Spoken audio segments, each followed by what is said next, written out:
Welcome, everyone. Welcome back, beautiful souls. It's day 8 of our 30 days from shame to empowerment journey. Thank you for being here. Whether you're showing up live or on replays, I truly celebrate you. Thank you for showing up and congratulate you for doing the work. It's not always easy.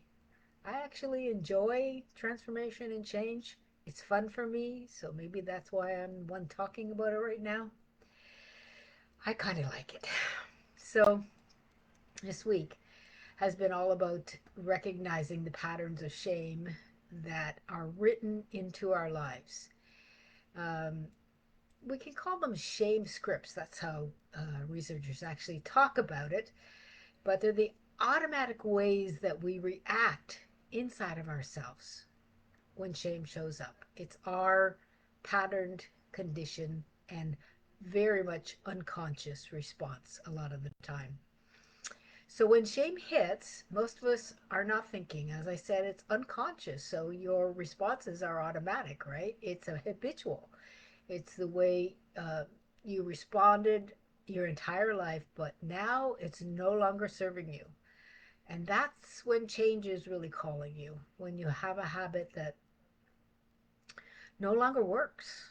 And you know in your being when something is working, when it's not. So these reactions usually, when it comes to shame, fall into four main categories, which I'm going to talk about and outline here to see if you recognize any of them.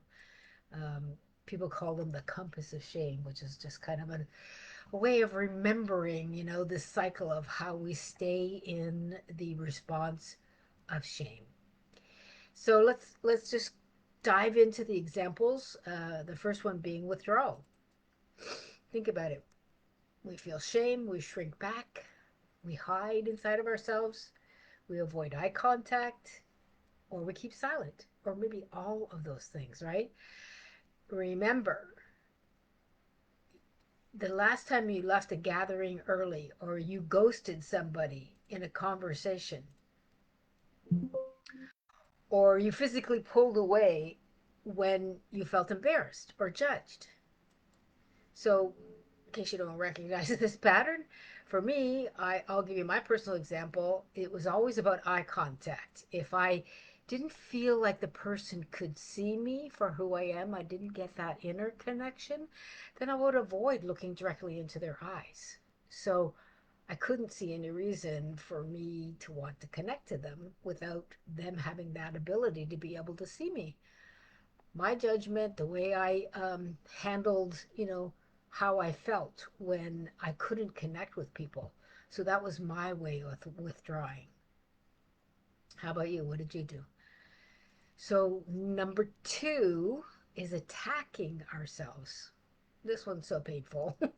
This is your harsh self critic. We talked about the inner critic yesterday, saying horrible things to yourself, like, I'm such an idiot, or I'm never going to get this right, or why do I even try? Yikes. Those words are so, ugh, they hang heavy in the air. It's just shame that's turned inward, and it keeps us small, making us believe that we deserve this criticism. If you don't hear anything else today, no, you do not need that criticism. You are worthy of being empowered in who you are. It's why I do what I do. I want you to hear that message over and over again. This habit of attacking ourselves I find really, really annoying because of the level of devastation it has on most women. We use it as a reason to not get what we truly want in life. And as long as we're judging ourselves harshly, there's no reason to reach out and want to make something more or better of ourselves, right? That one's got to go. Definitely got to go. Number three is avoiding or numbing yourself, your feelings. Instead of facing the pain of not feeling seen or heard, for example, or being judged by others for what we believed, we distract ourselves. So that might mean, think about the stress that you've been under the last few years just living in America, right? We develop these habits that are coping mechanisms to help us get through. A lot of us are scrolling social media for hours on end, binge watching, Netflix, TV shows, whatever we can get to distract our mind from what's going on. Overeating is a big one. Shopping, kind of a fun one. Sorry, I like that one. But it can definitely get over to control.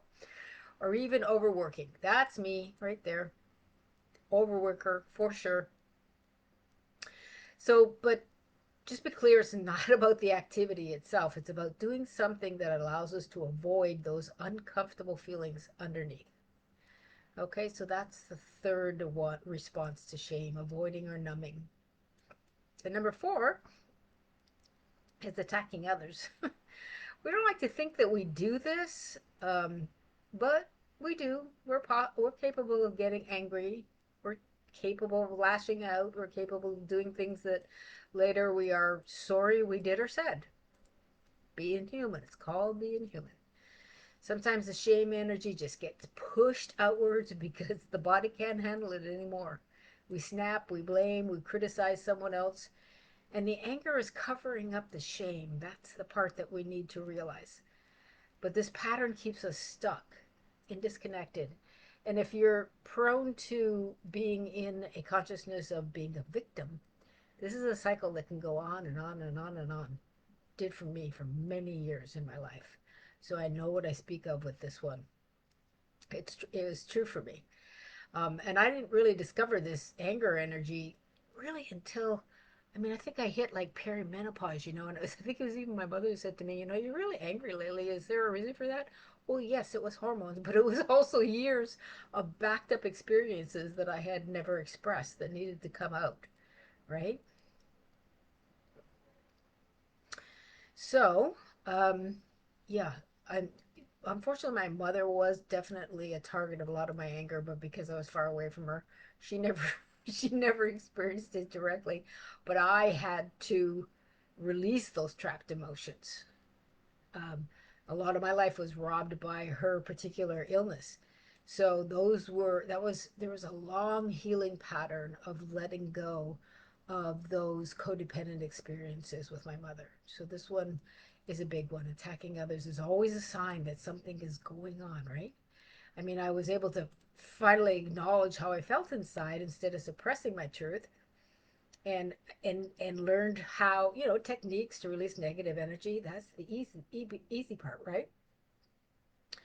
The anger is something that, now I really pay attention to it, because that's what I'm trying to say. It's a trigger. If you are angry, it is a trigger for something that is going on inside. Oftentimes it is based in shame. You're not paying attention what is truly going on with your inner self. You're not being authentic in your expression of who you are and what you feel and think. And so that needs paying attention to. So anger pops up. So in this good way, it's a good thing, right? It's a trigger. It tells you what you need to focus on. And that allows you a kind of freedom, um, so you can, go inside, get silent, and find out what is it that I really need and want.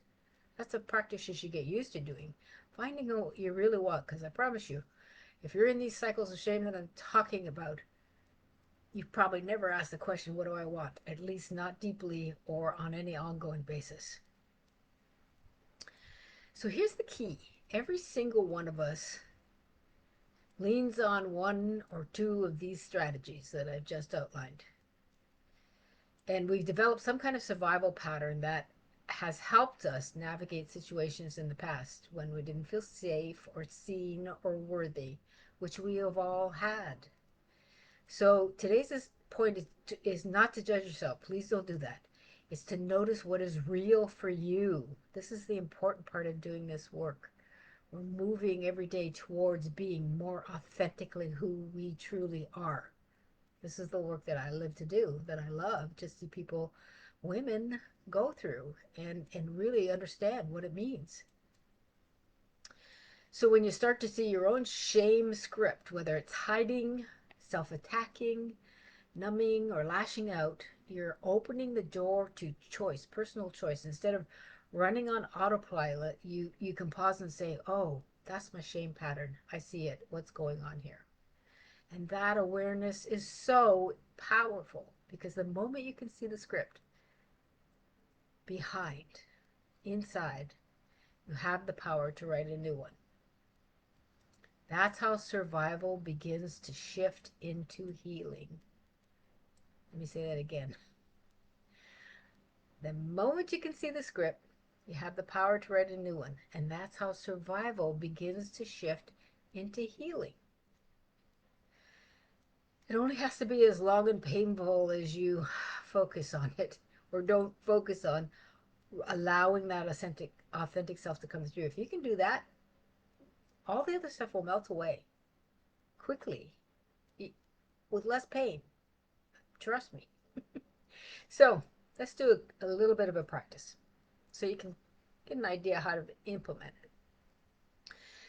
Take a deep breath. My favorite things to do.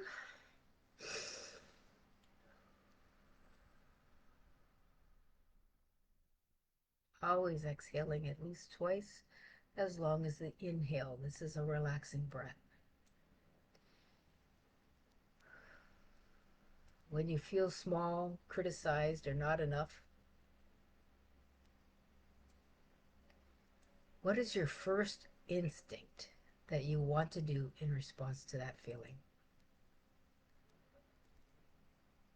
Is it to disappear? Pretend you're not even there?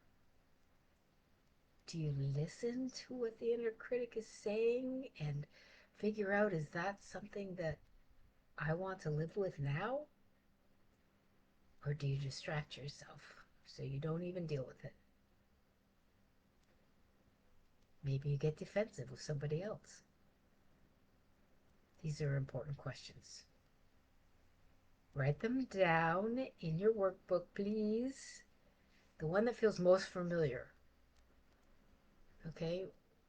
Get answer these questions. Take the time to sit and answer the questions and write down in your workbook the one that feels most familiar.